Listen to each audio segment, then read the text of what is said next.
नमस्कार दोस्तों। 5 विधानसभा चुनाव के एग्जिट पोल आ चुके हैं और एग्जिट पोल के मुताबिक राजस्थान को लेकर सबसे ज्यादा असमंजस है कि क्या किसी दल को पूर्ण बहुमत मिलेगा या नहीं मिलेगा।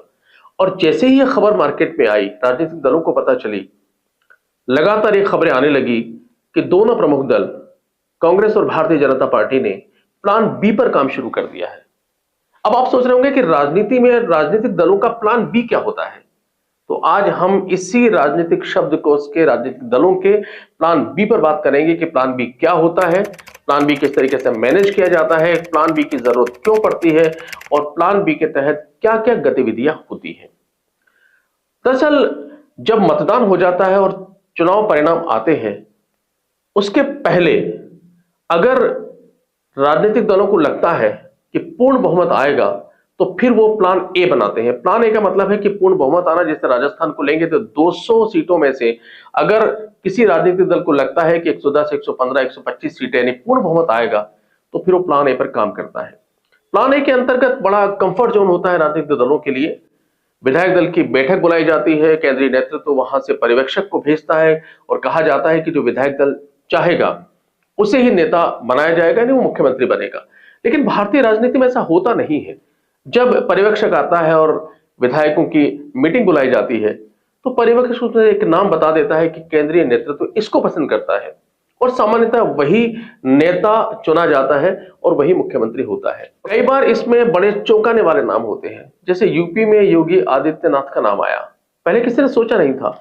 इसी तरीके से अगर हरियाणा की बात करेंगे तो मनोहर लाल खट्टर का नाम आया, उनके बारे में पहले सोचा नहीं गया था। तो कह सकते हैं कि प्लान ए में पूरी तरह केंद्रीय नेतृत्व की चलती है। लेकिन जहां पूर्ण बहुमत आने की संभावनाएं कम हो जाती है, जैसे राजस्थान में 200 सीटों के अंदर से अगर लगे कि दोनों दलों में से किसी को बहुमत नहीं मिलेगा और 90 से 95 सीट आएगी, तो वहां पर राजनीतिक दल प्लान बी पर काम शुरू कर देते हैं कि किस तरीके से हमें बहुमत लेके आना है और किस तरीके से अपना बहुमत साबित करते हुए अपने दल की सरकार बनानी है और अपना मुख्यमंत्री बनाना है। इस प्लान में होता क्या है, देखिए, चूंकि वहां पर सीटें कम है, 5 से 10 सीटों की शॉर्टेज है, उनकी भरपाई करने के लिए सबसे पहले पार्टी के वो बागी जो बागी बनकर चुनाव में खड़े हो गए हैं उनकी लिस्ट बनाई जाती है। क्योंकि पार्टी के लिए बड़ा कंफर्ट जोन होता है कि बागियों को वापस अपनी पार्टी मिला ले, क्योंकि उनकी विचारधारा मूलतः उसी पार्टी की होती है और उसी पार्टी से निकले होते हैं। उसके बाद निर्दलीयों की लिस्ट बनाई जाती है कि निर्दलीय कितने ऐसे हैं जो खड़े हुए हैं और उनमें से उनकी जीतने की संभावना है। इसके बाद में छोटे दलों की लिस्ट बनाई जाती है। जैसे राजस्थान की बात करेंगे तो आरएलपी है, बसपा है, बीजेपी है, इस तरह के जो तमाम दल है उनकी लिस्ट बनाई जाती है, जहां पर 1 से लेकर के 5, 6, 7, 8 सीटों तक आने की संभावना होती है कि उनको किस तरीके से अपने साथ में मिलाया जाए, जोड़ा जाए या फिर सहयोगी दल की भूमिका में उनको लिया जाए। अब जब ये हो जाता है उसके बाद शुरू होती है कवायद। कवायद में सबसे पहले होता है कि जो बागी उम्मीदवार है जिनकी जीतने की संभावना है उनसे संपर्क किया जाता है और उसके पहले देखा जाता है कि वो किस नेता के खेमे का है। क्योंकि सामान्यतः जो बागी बनता है उसका कनेक्शन किसी न किसी बड़े नेता के साथ में जरूर होता है, तो उसे जिम्मेदारी दी जाती है कि वो बागी के साथ में संपर्क करेगा और उसको मनाएगा कि वो अगर जरूरत पड़ती है तो पार्टी के साथ आएगा। फिर देखा जाता है कि बागी का जो स्थानीय स्तर है, वो जहां से खड़ा हुआ है, वहां पर जो कार्यकर्ता या नेता है उनमें से उसका किससे बेहतर रिलेशन है, ताकि उसका उपयोग उसको मनाने में किया जा सके। इसके अलावा उसके जो नाते रिश्तेदार होते हैं, बाकायदा उनको भी टारगेट किया जाता है कि अगर जरूरत पड़ी तो उसके ऊपर उनका भी दबाव डाला जाए। इसी तरीके से जो छोटे दल है उनके ऊपर किससे ज्यादा उनके अच्छे संबंध है पार्टी के नेता से, उसे कहा जाता है कि उन संबंधों के आधार पर उनसे बात करना शुरू करें, उनका समर्थन की बात करें। और जब ये सारी कवायद पूरी हो जाती है उसके बाद में शुरू होती है बार्गेनिंग। बाकायदा मोल भाव होता है कि अगर वो समर्थन देंगे, अगर बागी पार्टी को समर्थन देगा, निर्दलीय समर्थन देगा या छोटा दल समर्थन देगा, तो सत्ता की भागीदारी में क्या क्या मिलेगा इसकी बात होती है। मंत्री बनाया जा सकता है, अगर मंत्री नहीं बनेंगे तो निगम और बोर्ड में चेयरमैन बनाया जाएगा, अगर मंत्री बनाया जाएगा तो बाकायदा उसका पोर्टफोलियो क्या होगा, उसको कौन सा विभाग मिलेगा और उसके अधिकार क्या होंगे, ये सारी बातें वहां पर की जाती है। और हमने गहलोत सरकार में देखा कि जिस तरीके से बसपा के 6 विधायक टूट करके और गहलोत सरकार में आए तो बाकायदा उनको उपकृत किया गया, किसी को मंत्री बनाया गया, किसी को और तरीके से उपकृत किया गया। जो निर्दलीय थे उनको भी इसी तरीके से बेनिफिट दिया गया। तो इस तरीके से उनको प्लान बी के तहत मैनेज करने की उनसे बातें की जाती है और उनको वायदा किया जाता है कि हाँ हम ये वादा निभाएंगे। अब इसके बाद में जो छोटे दल हैं या बागी हैं या निर्दलीय हैं, उनको संपूर्ण रूप से अपने साथ देने के लिए पार्टी के किसी बड़े नेता को जिम्मेदारी दी जाती है। बड़ा नेता वो होता है जिसके ऊपर लोग विश्वास कर सके और जिसका प्रभुत्व होता है, और सामान्यतः जिसको उसकी जिम्मेदारी दी जाती है उसका दायित्व होता है कि वो सबको साथ लेकर आएगा, और वही मुख्यमंत्री भी होता है। आपने देखा 2018 में कि जब कांग्रेस की सरकार बनी, उस समय कांग्रेस के पास पूर्ण बहुमत नहीं था। सचिन पायलट के नेतृत्व में बाकायदा चुनाव लड़ा गया, और अगर पूर्ण बहुमत होता या अच्छा बहुमत होता तो सचिन पायलट सीएम बनते। लेकिन वहां पर अशोक गहलोत को सीएम बनाया गया, क्योंकि केंद्रीय नेतृत्व को लगा कि अशोक गहलोत निर्दलीयों को और अन्य दलों को ज्यादा अच्छी तरीके से मैनेज कर सकते हैं। अब अगर हम बात करें 2023 में चुनाव की, अगर यहां पर भी इस तरह की स्थिति बनती है तो राजनीति में कहा जाता है कि कांग्रेस में गहलोत ज्यादा सक्षम है, उनके ज्यादा अच्छे रिलेशन है बागियों से, निर्दलियों से और बाकी अन्य दलों से।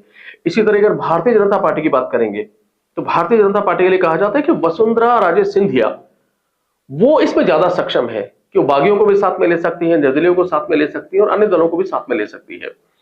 अब जब निर्दलियों से बात की जाती है, बागियों से बात की जाती है, अन्य छोटे दलों से बात की जाती है, तो वो भी देखते हैं कि उस पार्टी के किस राजनेता के साथ में वो कंफर्ट जोन के अंदर है, कौन उनकी बात को मानेगा, किन से उनके रिलेशन बेहतर होंगे।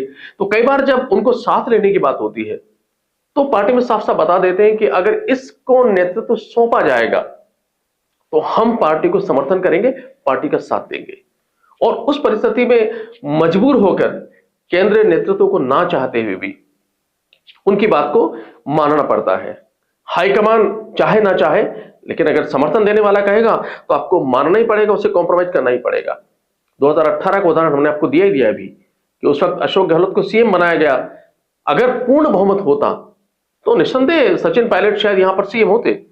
अब यह सवाल उठता है कि जब प्लान ए में कोई दिक्कत नहीं, लेकिन प्लान बी अगर इंप्लीमेंट किया जाता है तो उसके क्या फायदे हैं या क्या नुकसान है, और क्या वो लोकतंत्र के लिए अच्छा है? देखिए, फायदा तो एक ही है कि चूंकि चुनाव लड़ा जाता है हर राजनीतिक दल के द्वारा और उसका मकसद एक ही होता है कि उसे सत्ता में आना है, तो फायदा यही है कि प्लान बी के तहत सारा मैनेजमेंट करने के बाद में वो दल अपनी सरकार बना लेता है। लेकिन नुकसान क्या है? उसके नुकसान बहुत है। और क्या यह लोकतंत्र के लिए अच्छा है? नहीं। प्लान बी के तहत जब सरकार बनती है उसे लोकतंत्र के लिए ना शुभ कहा जा सकता है ना अच्छा कहा जा सकता है, क्योंकि एक तो इससे हॉर्स ट्रेडिंग जो शब्द होता है वो बढ़ती है, तमाम तरह की बातें होती हैं, तमाम तरह की वायदे किए जाते हैं जो हो सकता है कि पार्टियों को पसंद ना हो, लेकिन फिर उनको करने पड़ते हैं। जो सरकार 5 साल तक काम करती है उसको तमाम तरह के दबाव में काम करना पड़ता है, तमाम तरह की छूट जो साथ में आते हैं उनको देनी पड़ती है, बागियों को, निर्दलियों को और अपने सहयोगियों को। और वो जो काम करते हैं कई बार उसके नुकसान होते हैं, उनका नुकसान उस दल को उठाना पड़ता है। आपने देखा 2018 से 2023 की सरकार में कि किस तरीके से जो बसपा के विधायक यहां पर आए थे, निर्दलीय थे, उन्होंने किस किस तरीके से बयान दिए और उन बयानों के आधार पर किस तरीके से अशोक गहलोत सरकार को कटघरे में खड़ा होना पड़ा। तो ये उसके नुकसान होते हैं। अब क्या ये लोकतंत्र के लिए अच्छा है?